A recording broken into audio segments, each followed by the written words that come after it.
मोदी जी वाह, क्या जुमला था। हमें पता है कि चाय से शुरू हुई थी आपकी सरकार, गाय पे अटक गए और विकास के पापा रास्ते में भटक गए। हमें पता है कि बेटियां दगा खा रही हैं और बेटे धोखा खा रहे हैं, कि मजदूर गोली खा रहा है, कि किसान जहर खा रहा है। हमें पता है कि नरेंद्र मोदी के जमाने में कौन कहता है कि भारत भूखा मर रहा है, सब कुछ ना कुछ खा ही रहे हैं।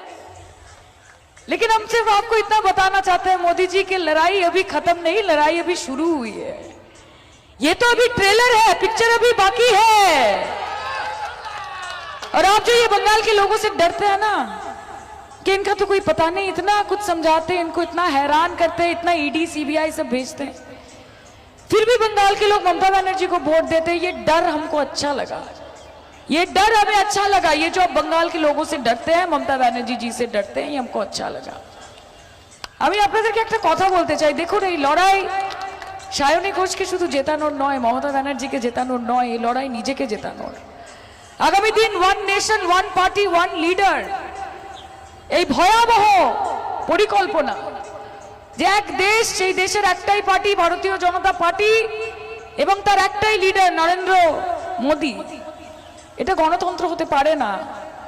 তাই গণতন্ত্রকে বাঁচানোর জন্য লড়াই করতে হবে, সংবিধানকে সুরক্ষিত রাখার জন্য লড়াই করতে হবে, নিজের অধিকারকে বাঁচিয়ে রাখার জন্য লড়াই করতে হবে। এই লড়াই শুধু মমতা বন্দ্যোপাধ্যায় তৃণমূল কংগ্রেসের নয়, এই লড়াই গোটা ভারতবর্ষের লড়াই, এই লড়াই এই রাজ্যের মানুষের লড়াই।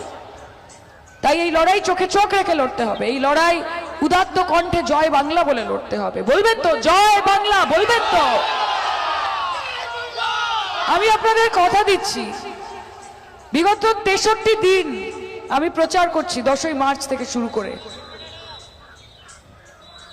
এবং আপনাদের পরিশ্রম, আপনাদের মাথার ঘাম পায়ে ফেলে আপনারা যতটুকু সায়নী ঘোষকে দিয়েছেন তার 3 গুণ আপনারা ফেরত পাবেন আগামী 5 বছরে যদি আপনারা আমাকে মনোনীত করেন। আমি আপনাদের কথা দিয়ে যাচ্ছি, সায়নী ঘোষ আপনাদের একবারের নয়, আপনাদের বারবারের সাংসদ হতে এসেছে, মাথায় রাখবেন।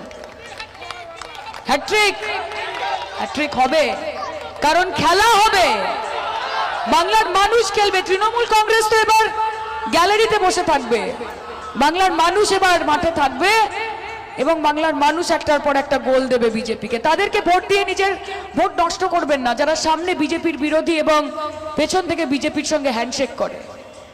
সিপিএম কে ভোট দেবেন না। সিপিএম ইদানিং বলছে যে আমরা ক্ষমতা এলে লক্ষ্মীর ভান্ডার 2000 করে দেব। 34 বছর শাসনে ছিলেন, কোনোদিন মা বোনেদের হাতে 20 টাকা দেননি, কোনোদিন 20 টাকা দেননি। আর অন্যদিকে